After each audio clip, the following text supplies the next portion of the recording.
This is Andi Purewal, Boxing Social in association with Betfred. We're at Box Park and I'm joined by Dean White. Dean, how are you doing? All good, man. All good, man. What are you saying?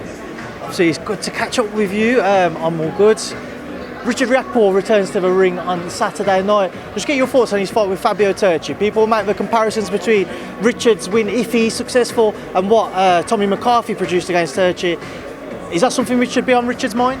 Not really. I think Richard's a bit of a different calibre in terms of he's got that power, man. That right hand is the equaliser, and I think that's the difference between him and a lot of the cruiserweights out there. That he can, for me, he reminds me of the Bronze Bomber somewhat. He could be getting outboxed or in a close fight, but that right hand equalises everything, and it either gets a knockdown or it gets a knockout. So, and those are the deciding factors in a lot of fights. Even in the fight against Billy Smith, that was a close fight. I think in the fight against who's the guy, Jack Massey. I think it was a standing 8. Was it he got in there? I can't remember. But I know there was a 10-8 round anyway, and I think that was probably one of the. And that was a very close fight. But I mean, he gets it. That power always gets him out of jail. And he looks like he's learning. A few of the early fights on Sky looked a bit, maybe because he was out for a while. But now he's moving on. He got a good knockout last time against Dion Juma. that was really good. So this is another tough guy. But let's see what this guy brings. You know what I mean? Because it's easy to say these guys that we don't know, the unknown guys, the unknown quantities, and you don't know much about. Like when Babic fought the guy the other day, and that guy came and was tough as nails and brung it all the way in that fight. So this could be equally that, but the difference is Babic doesn't have Richard's power. You know what I mean? So I think Richard should be, he'll look good, he'll box behind the jab, maybe he'll have hard moments, who knows? But let's see what that guy does look like. He means business and he comes to fight. So hopefully we'll see a good night, a good fight, and it won't be a stinker. I asked Richard what he'd like next. He said world titles. There's obviously one current cruiserweight world champion from the UK, in Lawrence Okoli, who holds a WBO version. He said there's no bigger fight that could be made at cruiserweight between anybody, which would be then between him and Richard Riakporhe, Lawrence Okoli. What would be your thoughts, Riakporhe Okoli or Okoli Riakporhe rather? Very, very good fight. But obviously, he's the champion, and he's one of those ones. It's going to be a tough fight because he's awkward. He makes it long. He knows how to hold the distance. He ties up well. He leans on them, and I think it's not going to be as straightforward. It might be a little bit of a ugly mess in there. But like I said, that right hand always. If you understand, if that right hand hits the target, trust me, there's big problems on the end of that. And it'll be interesting to see how, Coley, in a situation where he's faced with that, we haven't seen him in any real trouble or deep waters yet, because he knows how to neutralise people. He knows how to stay away from maybe the power punching hand that some of the fighters do. Because the guy, he fought, was it Glakowicz he fought? Yeah, whatever then his name is, but that kid. And that kid, I thought would have gave him a little bit of trouble. He neutralised him so easy and got him out of there. It was mad. So, I mean, he's got the experience. He's got the big-time presence in terms of doing it on a big stage on a regular occasion. Now that Sky is behind Richard Riakporhe, he's fighting more and more headlining and doing stuff. He's going to be starting to get into that kind of tempo. And let's see what happens if they bring that fight to Sky or it is on the zone. Obviously, it's about who's willing to dig deep in their pocket. But I mean, two London boys. East London, South London, going to be for explosive night. Dean, what's the latest with Dillian? He's alright, man. He's chilling, man. I spoke to him a few times this week, man. He's good. He's in a good space, man. He's in the gym. Obviously, he's trying to, look at the chessboard and see what's next for Dillian Whyte and see later down in the year. Hopefully, we'll see him back out, man. What do you think will be next for him? I don't know. I think you see he posts his stuff on his socials, and he just wants the big fights now. So we'll look forward and see what's there, what's on the horizon. You know what I mean? We saw Deontay Wilder confirm that he will be returning to the ring. Dean, what would be your thoughts? Would Dillian be up for that, a potential fight with Deontay Wilder?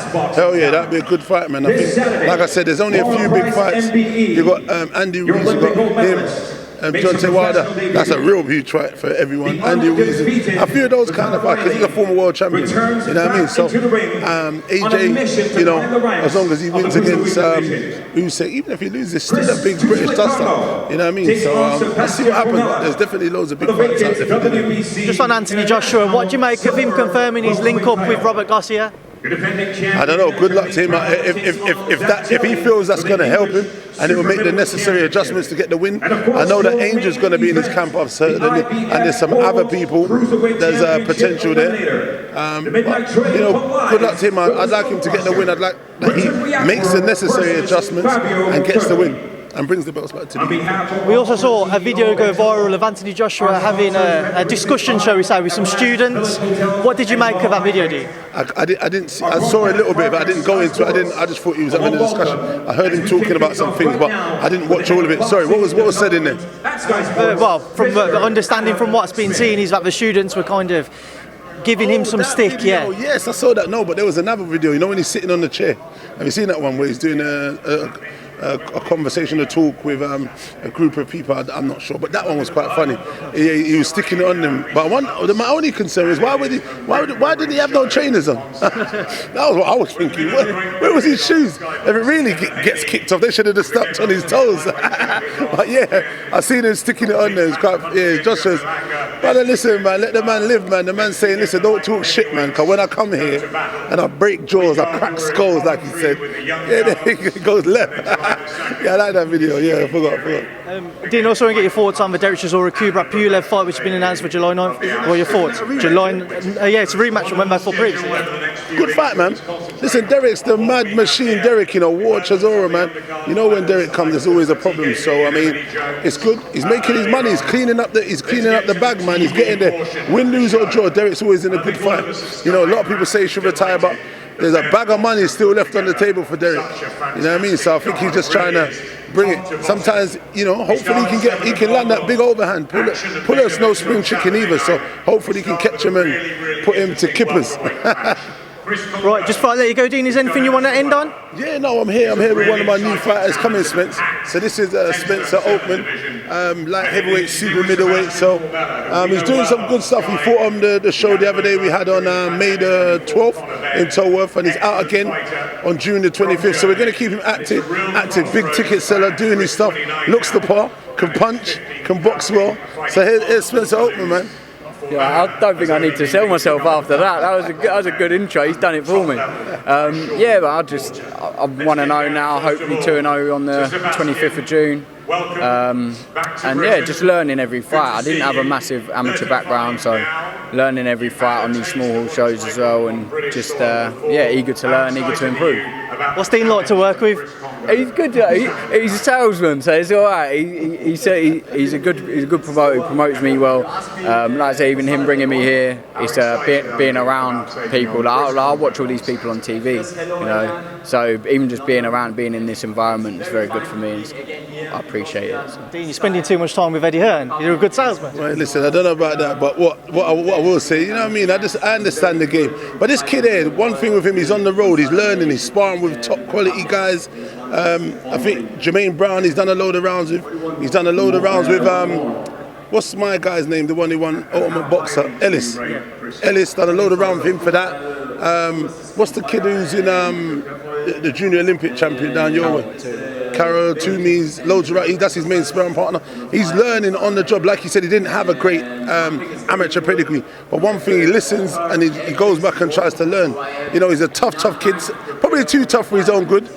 But, you know what I mean, I think he's got great potential, he's got good jab, he understands distance, he can punch a bit, and he's got to understand the game. Sometimes it's not always trying to crush him through the front door. Sometimes, roll around the side and come around the back and get busy, you get me, but look, he's only, like I said, he didn't have a great amateur pedigree, but in the pros we're going to get him the fights. He's got a good fan base, he sells a lot of tickets, very vocal, very noisy at the show. Oakman, that was good. So on June the 25th, hopefully they're going to be there again and doing their stuff. But look out for him, man. We're going to grow him, and hopefully he'll be up here one day, doing his thing. And God willing, it won't be too long, man. Right, Dean, just before I let you go, just one final question for yourself.